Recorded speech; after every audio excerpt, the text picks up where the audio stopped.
Quick warning that I will be talking about homophobia, racism, ableism, police brutality, suicide, domestic abuse, and incestuous abuse. I will also be talking about fat phobia and briefly about psychiatric hospitals. There will be spoilers for both the book and the movie. I will say that I have not personally finished the book because the homophobia is overwhelming for me as a lesbian. However, because of my knowledge of the book, I will be referring to Pennywise as she, her, despite the movie ignoring this aspect of the book. I would like to start this off that I thoroughly enjoyed the first movie from 2017. I even saw it twice in theaters because I enjoyed it so much. The atmosphere building was great and Pennywise was genuinely scary. However, in Chapter 2, Pennywise fails to be scary except for maybe a handful of moments. With that being said, here's how It Chapter 2 went wrong. It was a disaster from the beginning. The casting of the adult characters was poorly chosen and evidently casted for their bigwig Hollywood names, as opposed to talent or similarity to the child actors. James McAvoy was such a poor choice for Bill, and they don't even share the same hairline. Bill's speech impediment doesn't appear in the beginning of the movie scenes whenever he's this famous author. Only when he's put in a position of fear does he regain his stutter. While Jaden Martell's stutter isn't necessary or the best, McAvoy's stutter feels completely much more unconvincing and forced. James Ransone makes for a decent older version of Dactyl and Grazer, and his performance pulls through. It really does feel like Eddie from the first movie, but grown up. He still very much resembles his childlike self in moments of fear. Unfortunately, other, more important characters hog up the screen time, and Eddie dies. Bill Hader simply just does not contain the same charisma or comedy that Finn Wolfhard does. The conviction and tone of his lines are off. Most of the lines are accurate to Richie, but the performance does not live up to it. There's a moment where Hader says something that Richie had said in the past, and the performance was just dreadful. Just make another take. How hard is it? Older Beverly now has a cleft chin, and it's possible to develop one as you get older, but the facial structure is completely different, and Jessica Chastain doesn't even have the same eye color. For most of the movie, Chastain doesn't act scared, but more intrigued and amazed by what's going on around her. Her acting reminded me of Betsy Russell as Jill Tuck from the Saw movies, essentially acting too pretty in order to be scared. Beverly in current day is shown to be in an extremely abusive relationship, one which we are subjected to see the trauma of. Her husband belittles her and is a domestic abuser. The movie shows, in my opinion, too much of the domestic abuse that she goes through. There are parallels between the abuse of her husband and her father, making Beverly out to be this character with unresolved daddy issues, without explicitly saying so. I don't find this particularly groundbreaking or scary. According to the Office of National Statistics, child abuse victims are more likely to have repeated situations of abuse. However, did we really need to see Beverly be abused after the incestuous pedophilia depicted in the first movie? That is up for the viewer to believe. My opinion as a survivor of abuse is no. Adult Ben is a disaster, which not only does not look like Jeremy Ray Taylor, but he now has washboard abs. Adult Ben is now this sexy model who miraculously lost weight. This isn't shocking for Hollywood by any means, but it would have meant and said a lot if Ben was successful, sexy, and fat all at the same time. The fat phobia doesn't end with the sudden sexy syndrome of Jay Ryan's casting, unfortunately. The other characters talk about Ben's weight loss as if it's this great thing. Richie calls Eddie brave for, quote, marrying a woman 10 times his mass. Ben is near them in this scene, but says nothing and isn't shown during this line. Given Ben's trauma and severe bullying for being fat, the movie itself should have been much more mindful about making negative comments about fatness. Ben himself even says to Pennywise that Beverly would never call him fat or disgusting. They all bond over being losers, and making fatness the butt of the joke is a spit in the face of Ben and fat people. Homophobia. In the book itself, there is a lot of homophobia, an extreme amount. It's to the point that it's feeding a dead bush. We get it. We understand that Derry and its people are extremely homophobic, and that Ben was a victim of this. In It Chapter 1, Henry Bauer's homophobia was reduced to a few lines and comparably muted. This was a good thing that they changed for the adaptation, but unfortunately, they brought back the homophobia and more for Chapter 2. One of the most notably infamous first scenes of the movie is violent homophobia against a gay couple, which ends in an attempted murder. Pennywise thrives off of fear, so making her appear during a homophobic hate crime makes sense. Of course, I am not saying that Pennywise is an ally by any means, despite her fluidly appearing as any gender she wants to, based off of whatever someone fears. However, in 2019, homophobia in real life is very apparent, and not just in the United States or Derry. While this is a horror movie that seeks to scare, reminding us of our own current day trauma is something no one wants to see. The first movie didn't need to use homophobia to scare us because we already are scared to at least some degree in our everyday life. A way they could have preferably handled this scene is, quite frankly, to not have included it at all. However, at the very least, if they wanted to really include this scene, Pennywise could have at least taken the perpetrators instead of the already almost dead gay man. Richie being called the F-slur and a fairy would be far more meaningful and palpable if he was actually being gay.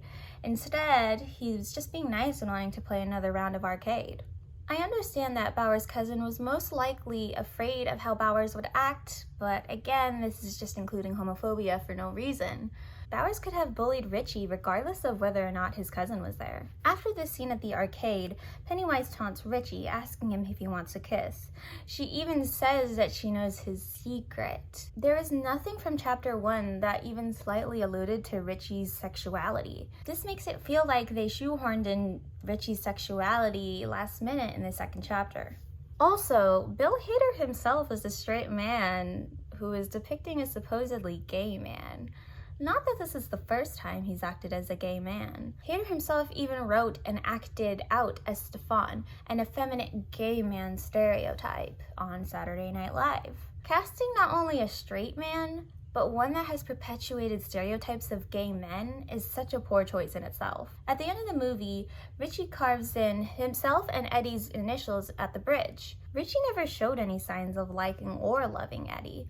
He could have said such simple things, like he loved him after Eddie passed. While they were all mourning at the waterfall, he could have said or thought, "I didn't even get to say I love him." Instead, Richie stays closeted to the losers and his sexuality is forced.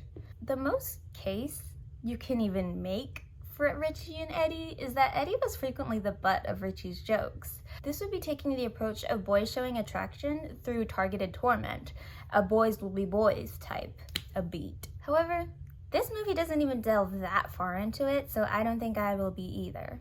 I think that this movie's worst sin with Richie's homophobia is that it's not even said whether or not he's actually gay. He could have been bisexual or gay. Instead, the movie expects us to just figure it out ourselves. This would not be a problem if they just handled Richie's sexuality better.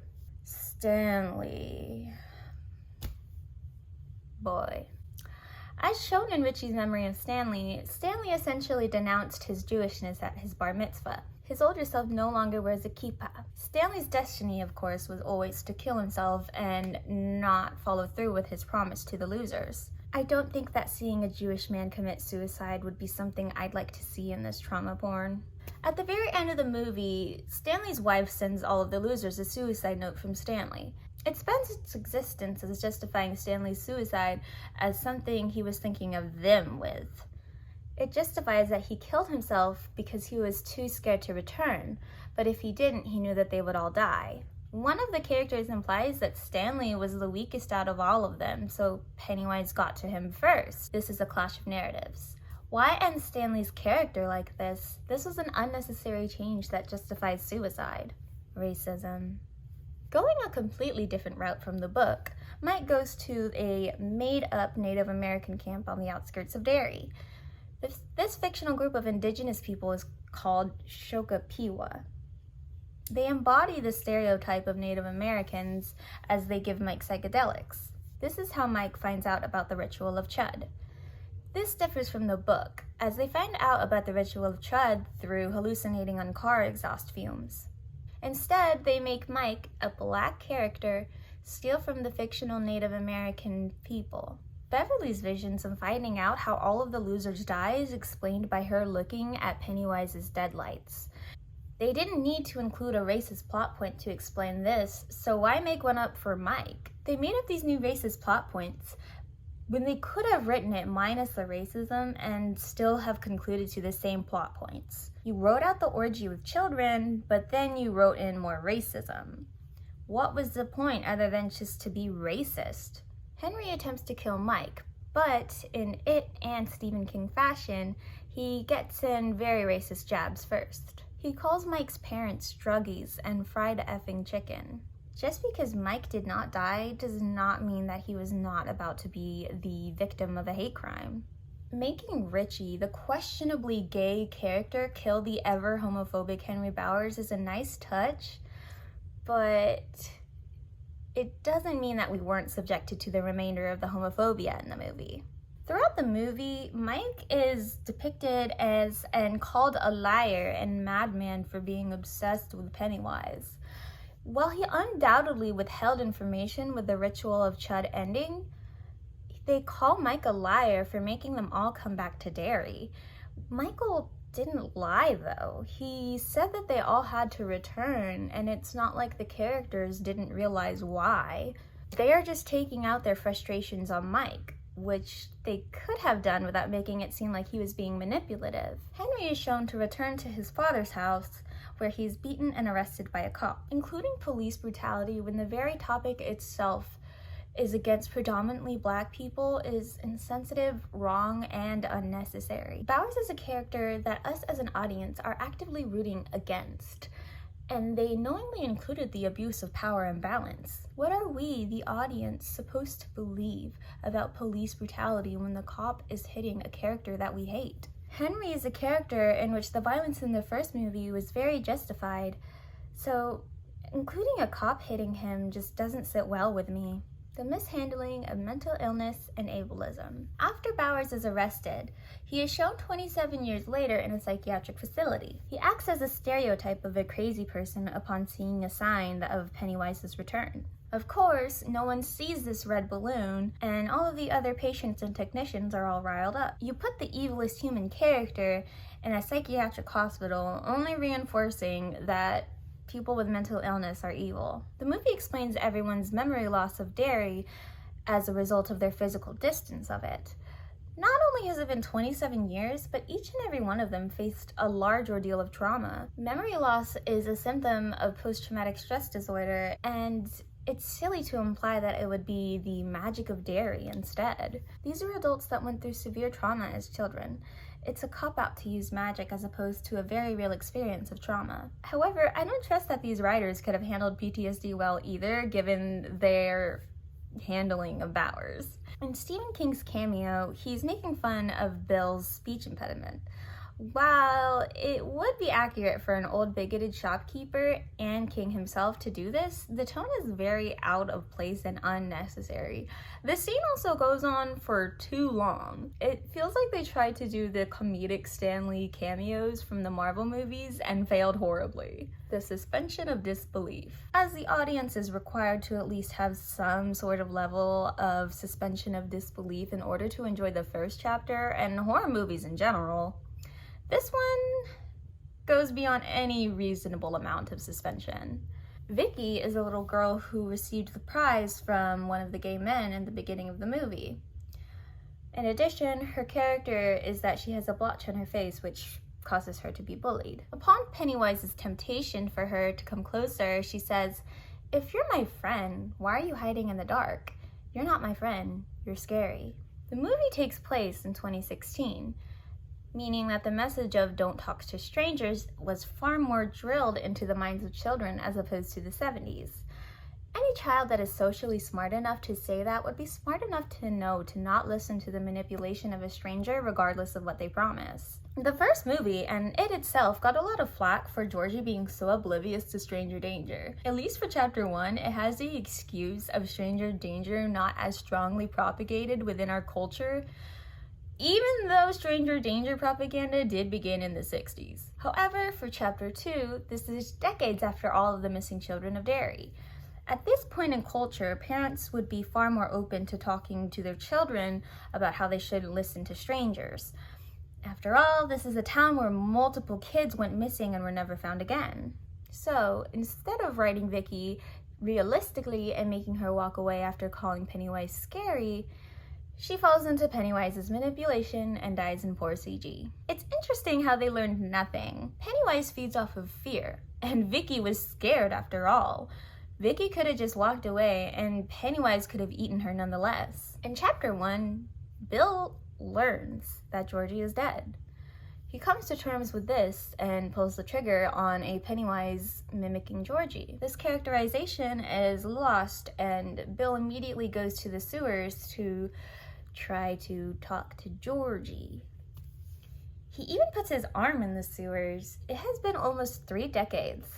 Bill has had more than ample time to accept Georgie's death and to work through his trauma. I understand as someone with PTSD that being in the very same place where it happened could be very upsetting and make you act differently than usual. At the same time, Bill knows the dangers of the sewers and Pennywise. When we're shown Bill's present-day life outside of Derry, we see that there are hurtful words exchanged between him and his wife. By no means does this mean or imply that they broke up, yet Bill kisses Beverly without hesitation. Bill is the main character, and we're supposed to empathize with him and like him the most. Bill's wife is completely forgotten past the first part of the movie, and his infidelity isn't talked about whatsoever. In the sewers, Pennywise completely breaks the rules of physics. While she's in her realm, Beverly and Ben are pulled away from each other like, here's their little legs, and they're just like, woo, and then they go to their little places. During this time in the movie, all of the losers are essentially separated and put in locations of all their past traumas. Ben is being buried alive, and his body is interacting with the dirt surrounding him. Dirt is shown to fall with his mouth open, yet it just falls into the dug grave. Of course, this is due to poor CG. During this time, Mike claims that he knows exactly who Pennywise is, and that's why he's not scared. If this were the case, why would he withhold this information about her? Especially if this knowledge could have essentially at least weakened her. Additionally, if this was truly the case, why does Mike continue to refer to Pennywise as he? They figure that they need to make Pennywise feel small, which is an obvious conclusion to come to given how Pennywise reacted to not being feared in the end of chapter 1. As for why Mike didn't realize this any sooner is a mystery to me. The way they make Pennywise feel small is just so laughable. They call her a clown, a mimic, painting, and other things that she's presented as. Being called who you are and what you are isn't an insult. If you want to make even a person feel small, calling them just a brunette or brown-eyed isn't going to have them shaking in their boots. It's almost as if the writers didn't spend their time realizing what made Henry a bully. After they chant clown at her, she becomes physically small. Mike reaches into her chest cavity with ease and pulls out her heart. The losers simply just tear open the heart with their bare fingers. This is not possible for something as small as a chicken heart, which is about this big. So if the Eater of Worlds heart was torn out, it would require much more force to tear. Of course, this movie is all about believing, and believing they're kicking Pennywise's butt is indeed what got them this far. It doesn't make it any more questionable and laughable, though. Conclusion. Overall, this movie was more offensive than a single drip of scary and had terribly lazy CG. While I understand that the original ending of It wouldn't have translated well to cinema because of its relation to the Dark Tower series, they kept in the ridiculousness but changed the manner of it. Anyhow, so during this time,